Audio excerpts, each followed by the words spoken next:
there BookTube, it's Emma from Emma's Bookish Lifestyle, and today is just a weekly quick catch up of where I'm at, what I've been up to, and what I'm planning to do hopefully in the week ahead. So first of all, I've finally, hurrah, managed to get out of my book funk thanks to a couple of books. First of all, Kill the Father by Sandro Dazieri, which I will post a book review of shortly, if not already, and we'll link it up here and down there. It was a really great thriller, and I think I was struggling a little bit with the amount of non-fiction I've been reading. Obviously it's very intense subject matter, and although I feel it's necessary to continue with my non-fiction, I think I just need a break. Sometimes I think your brain becomes almost overwhelmed with the amount of information that you're reading and experiencing through the eyes of somebody else, and I think emotionally it had taken a bit of a toll on my reading habits. I will be carrying on, but for now I've decided rather than go straight on to The Good Immigrants from my last non-fiction book, I'm going to take a little bit of respite. Bearing in mind as well, I've got something quite hefty coming up in March. So I did conclude The Fire This Time by Germaine Ward. This is an amazing non-fiction book. I can't recommend it highly enough. It was a 5-star for me. It was extremely emotive. It made me feel every possible emotion under the sun. I don't often cry at books, but this made me cry. It made me angry. It made me sad. It made me feel a little bit helpless, because obviously the majority of the content in this book is relating to the experiences of Black Americans. But also, I think because of that, that's why I really want to read The Good Immigrant. The Good Immigrants, sorry, because that's based around British immigrants and refugees and people that live here from other nationalities, and so that's why I'm interested to read that. So I will be getting to that, but I just brain fry at the moment. I think as well with stress at work, no, not like mega stress, but it's just really busy, and so when you come home at night, sometimes a non-fiction is just really not the way to go. So a couple of other things that I am reading at the moment are a couple of graphic novels. So I've started 2 graphic novels. One is Sweet Tooth Volume 5, which I will put a picture of here.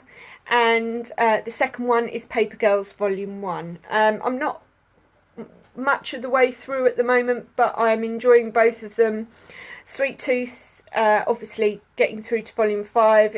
Again, this particular volume seems to be extremely good. It's telling a bit more of the backstory.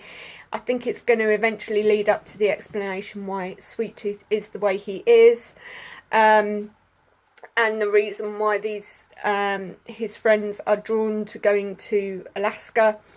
I'm not 100% sure where it's going to go, but it looks interesting, and the art style has changed again.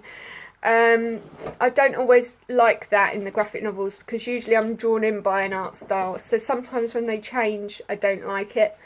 But I think the reason for the art style change again in this one is partially because it's a previous or past event, so it's trying to differentiate between the 2 time periods. So also I was really fortunate Saturday,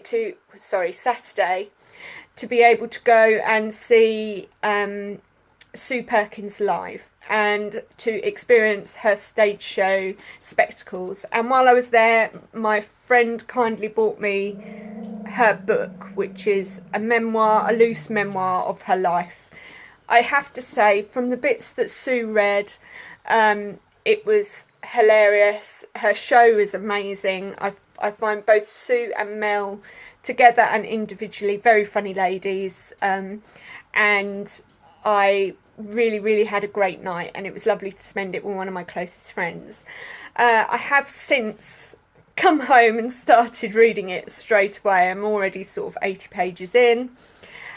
Some of it, obviously, I'd already experienced during the show, but I'm also now starting to experience some of her additional writing that she didn't read during the show, and also that is completely brand new, and it's having me laugh out loud.